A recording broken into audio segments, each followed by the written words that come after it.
ಹಾಸನದಲ್ಲಿ ಅಶ್ಲೀಲ video viral ಆಗಿರೋ ಪ್ರಕರಣಕ್ಕೆ ಸಂಬಂಧಪಟ್ಟ ಹಾಗೆ ವೈರಲ್ ವಿಡಿಯೋ ಸಂಬಂಧ ಈಗ ದಾಖಲಾಗಿರೋದು 2 ಕೇಸ್ಗಳು. ಈ ಪೆನ್ ಡ್ರೈವ್ ಸರ್ಕ್ಯುಲೇಟ್ ಏನಾಯಿತು ಹಾಸನದಲ್ಲಿ ಅಶ್ಲೀಲ ವಿಡಿಯೋ ವೈರಲ್ ಆಗಿರುವಂತ ಪ್ರಕರಣ ಒಟ್ಟು 2 ಕೇಸ್ಗಳು ದಾಖಲಾಗಿದೆ. ರೇವಣ್ಣ ಪ್ರಜ್ವಲ್ ರೇವಣ್ಣ ವಿರುದ್ಧ ಹಾಗೂ ನವೀನ್ ಗೌಡ ವಿರುದ್ಧ ಒಟ್ಟು 2 ಪ್ರಕರಣಗಳು ದಾಖಲಾಗಿದೆ. 2 ಪ್ರಕರಣದಲ್ಲಿ ತನಿಖೆಗೆ ಅಂದ್ರೆ SITಗೆ ದೊಡ್ಡ ಸವಾಲಾಗ್ತಾ ಇದೆ.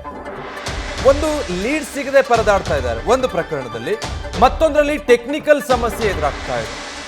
ಅಶ್ಲೀಲ ವಿಡಿಯೋ ಕೇಸ್ ಬಗ್ಗೆ ಕಾನೂನು ತಜ್ಞರು ಏನು ಹೇಳ್ತಾರೆ ಹಾಗಿದ್ರೆ? ಯಾಕಂದ್ರೆ ಎವಿಡೆನ್ಸ್ಗಳು ಕಲೆ ಹಾಕಬೇಕಾದ್ರೆ ಅಥವಾ ತನಿಖೆ ಮುಂದುವರಿಬೇಕಾದ್ರೆ ಅದಕ್ಕೆ ಪೂರಕವಾಗಿರುವಂಥ ಸಾಕ್ಷಿಗಳು ಅಂಶಗಳು ಸಿಗ್ತಾ ಹೋಗ್ಬೇಕು.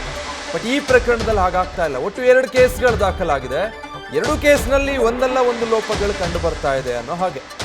ಒಂದು ಕಡೆ ಟೆಕ್ನಿಕಲಿ ಕೇಸ್ ವೀಕ್ ಅನ್ನಿಸ್ತಾ ಇದೆ, ಮತ್ತೊಂದು ಕಡೆ ಇನ್ನೊಂದು ಪ್ರಕರಣಕ್ಕೆ ಮತ್ತೊಂದು ಸವಾಲು ಎದುರಾಗ್ತಾ ಇದೆ. ಹಾಗಿದ್ರೆ ಕಾನೂನಾತ್ಮಕವಾಗಿ ಈ ಪ್ರಕರಣಗಳನ್ನು ನೋಡಿದಾಗ ಕಾನೂನು ತಜ್ಞರು ಏನು ಹೇಳ್ತಾರೆ ಅನ್ನೋದು ಇಂಪಾರ್ಟೆಂಟ್ ಆಗುತ್ತೆ.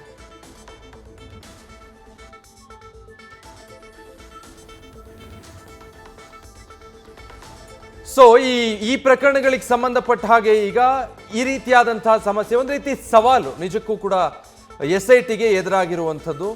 ಒಂದು ರೇವಣ್ಣ ಮತ್ತೆ ಪ್ರಜ್ವಲ್ ರೇವಣ್ಣ ಅವರ ಮೇಲೆ ಆರೋಪ ಬಂದಿರುವಂಥದ್ದು, ಮತ್ತೊಂದು ನವೀನ್ ಗೌಡ ವಿರುದ್ಧ ದಾಖಲಾಗಿರುವಂಥ ಕೇಸ್.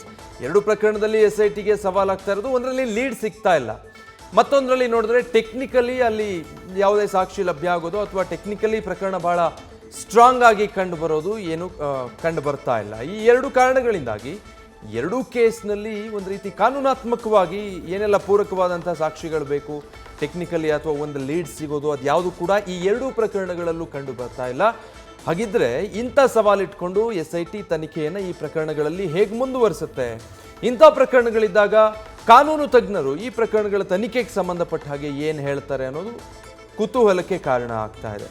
ಕಾನೂನು ಏನು ಹೇಳುತ್ತೆ ಇಂಥ ಪ್ರಕರಣಗಳಲ್ಲಿ ಅಂತ ಅಂದರೆ, ಈಗ ಇದು ಲೈಂಗಿಕ ದೌರ್ಜನ್ಯ ಅಥವಾ ಕಿರುಕುಳ ಅಂತ ಇದನ್ನು ಪರಿಭಾವಿಸಬೇಕು, ಅಥವಾ ಈಗ ಭಾರತದಲ್ಲಿ ಒಪ್ಪಿತವಿದ್ದು ಅವರಿಬ್ಬರ ನಡುವೆ ಅಂಥದ್ದೇನಾದರೂ ನಡೆದಿದ್ರೆ ಅಂಥದ್ದನ್ನು ಅಪರಾಧ ಅಂತ ಹೇಳೋದಕ್ಕಾಗೋದಿಲ್ಲ.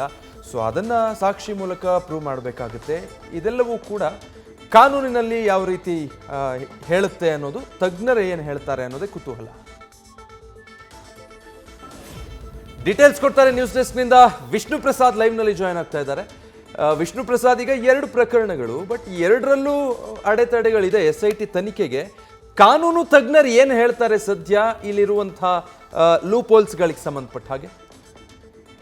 ಖಂಡಿತ. ಈಗ ವಿಜಯ್, ಈ ಪ್ರಕರಣದಲ್ಲಿ ನೋಡೋದಾದ್ರೆ ಈಗ ಕೇಸ್ ದಾಖಲಿಸಿಕೊಳ್ಳುವಂತಹ ಕೆಲಸವನ್ನು ಈಗಾಗಲೇ ಪೊಲೀಸರು ಮಾಡಿದ್ದಾರೆ. ಹೊಳೆನರಸೀಪುರದಲ್ಲಿ ಪ್ರಜ್ವಲ್ ರೇವಣ್ಣ ಮತ್ತು ರೇವಣ್ಣ ಅವರ ವಿರುದ್ಧ ಈಗ ಒಂದು ಕೇಸ್ ಕೂಡ ರಿಜಿಸ್ಟರ್ ಆಗಿರುವಂಥದ್ದು.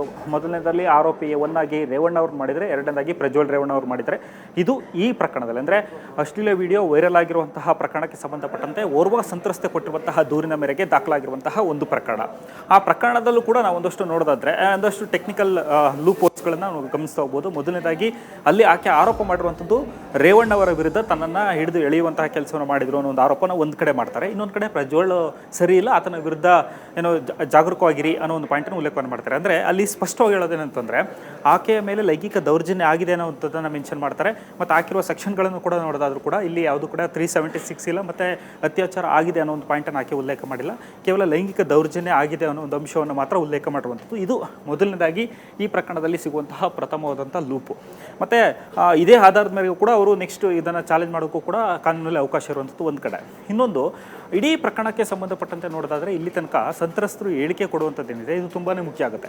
ಒಂದು ವೇಳೆ ಸಂತ್ರಸ್ತರು ಸರಿಯಾದಂತಹ ಹೇಳಿಕೆ ಕೊಡದಿದ್ದಂತಹ ಸಂದರ್ಭದಲ್ಲಿ ಪ್ರಕರಣವನ್ನು ಕ್ಯಾರಿ ಮಾಡೋದಿರ್ಬೋದು, ಮತ್ತು ಪ್ರಕರಣದ ಇನ್ವೆಸ್ಟಿಗೇಷನ್ ಮಾಡುವಂತಹ SITಗೆ ಬಹಳ ಸವಾಲುಗಳು ಎದುರಾಗುತ್ತೆ. ಮತ್ತು ಅದನ್ನು ಪ್ರೂವ್ ಮಾಡಬೇಕಾಗಿರುವಂಥದ್ದು ಮತ್ತು ಅವರ ವಿರುದ್ಧ ಆರೋಪವನ್ನು ಸಾಬೀತುಪಡಿಸುವಂತಹ ಜವಾಬ್ದಾರಿ ಏನಿದೆ ಅದು ತುಂಬಾ ಸಂಕಷ್ಟ ಆಗುತ್ತೆ. ಯಾಕಂತಂದರೆ ಇಂತಹ ಕ್ರಿಮಿನಲ್ ಪ್ರಕರಣದಲ್ಲಿ ಬರ್ಡನ್ ಆಫ್ ಪ್ರೂಫು ನೇರವಾಗಿ ಯಾರು ತನಿಖೆ ಮಾಡ್ತಿರ್ತಾರೆ ತನಿಖಾಧಿಕಾರಿ ಮೇಲೆ ಇರುತ್ತೆ. ಮತ್ತು ಕೊಟ್ಟಂತಹ ದೂರುದಾರರು ಕೊಡುವಂಥ ಹೇಳಿಕೆ ಏನಿದೆ ಅವರು ಕೆಲವೊಂದಷ್ಟು ಎವಿಡೆನ್ಸ್ ಸಂಬಂಧಪಟ್ಟಂತಹ ಸ್ಟೇಟ್ಮೆಂಟ್ಗಳನ್ನು ಕೊಡಬೇಕಾಗುತ್ತೆ. ಹೀಗಾಗಿ ಅದು ತುಂಬಾ ಮುಖ್ಯ ಆಗುವಂಥದ್ದು.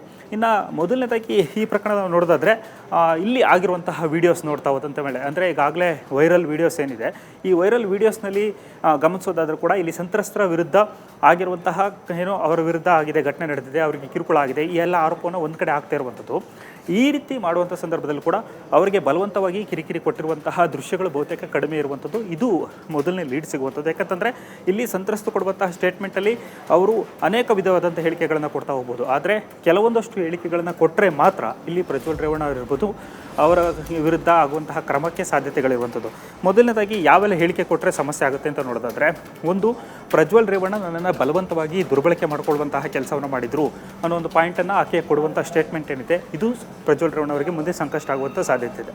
ಎರಡನೇದಾಗಿ ಇನ್ನೊಂದು ಸ್ಟೇಟ್ಮೆಂಟ್ ನಾವು ಗಮನಿಸ್ತಾ ಹೋಗ್ಬೋದು, ಅದು ಕೂಡ ನನಗೆ ಆಮಿಷವನ್ನು ಒಡ್ಬಿಟ್ಟು ನನ್ನನ್ನು ಮಿಸ್ಯೂಸ್ ಮಾಡಿಕೊಂಡ್ರು ಅನ್ನೋ ಪಾಯಿಂಟನ್ನು ಉಲ್ಲೇಖ ಮಾಡಿದರೆ, ಇಲ್ಲಿ ಓರ್ವ ಸಾರ್ವಜನಿಕವಾಗಿ ಅದರಲ್ಲೂ ಕೂಡ ಜನಪ್ರತಿನಿಧಿಯಾಗಿ ಸರ್ಕಾರಿ ಸಂಬಳವನ್ನು ಪಡೆದುಕೊಳ್ಳುವಂತಹ ವ್ಯಕ್ತಿ ಈ ರೀತಿ ದುರ್ಬಳಕೆ ಮಾಡಿಕೊಂಡಂಥ ಸಂದರ್ಭದಲ್ಲಿ ತನ್ನ ಅಧಿಕಾರ ದುರ್ಬಳಕೆ ಮಾಡಿಕೊಂಡಿರುವಂತಹ ಅಡಿಯಲ್ಲಿ ನ್ಯೂಸ್ ಫಸ್ಟ್ ನಿರ್ಭೀತಿಯಿಂದ ನಿಮ್ಮ ಪರವಾಗಿ.